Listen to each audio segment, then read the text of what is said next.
Chazak ubaruch rabotai, Shabbat Shalom, Besorot Tovot, 13, le mois qui se lève. Et on a une paracha, ça vous savez, extraordinaire. Ceux-là qui aiment les valeurs numériques, Gimatria, prenez votre paracha Vaishlach, c'est 354. Ce qui veut dire, c'est une année, Shana.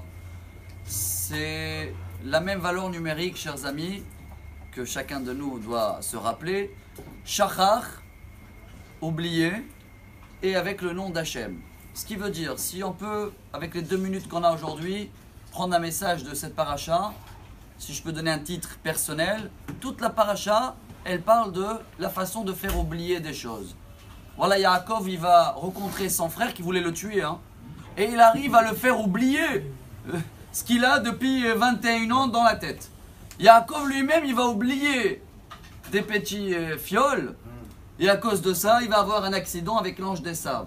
Donc, la répétition, cette manière d'oublier, se répète tellement dans la paracha qu'on a parlé dimanche, que le nerf là, asiatique, je l'avais parlé, asiatique, comment il s'appelle en hébreu? Gid han-naché. Naché, ça vous dit quelque chose? Ménaché. C'est quoi Ménaché en hébreu? C'est le fils de Yosef. Et pourquoi il a été nommé Ménaché? Car Hachem m'a fait oublier tout ce que j'ai souffert dans la maison de mon père. Donc le mot Ménaché, c'est oublier. Alors on a peut-être un message à nous tous. Je crois que c'est un message très important cette semaine, ce mois-ci de Hanouka, car même les Grecs, leur seul but c'était de nous faire quoi?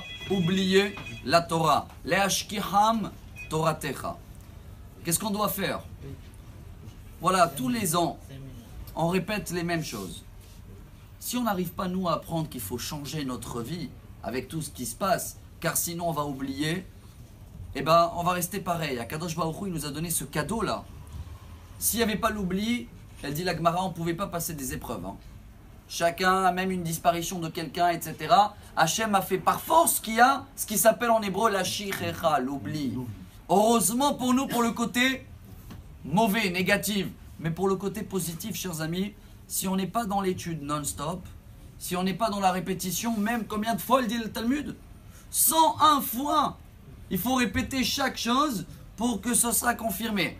On a commencé par des valeurs numériques, regardez bien, Shachar en hébreu c'est 328 et Zachar, se rappeler, 227. La différence entre eux c'est 101. Ça veut dire si tu répètes 101 fois, tu es sorti de l'oubli. Mais le message d'aujourd'hui, voilà on termine avec ça, c'est que, chers amis, les informations, l'actualité, le météo changent tout le temps, mais ça ne change rien dans notre vie. La Torah ne change jamais, elle se répète, mais ça doit tout changer dans notre vie. Shabbat Shalom et des bonnes nouvelles.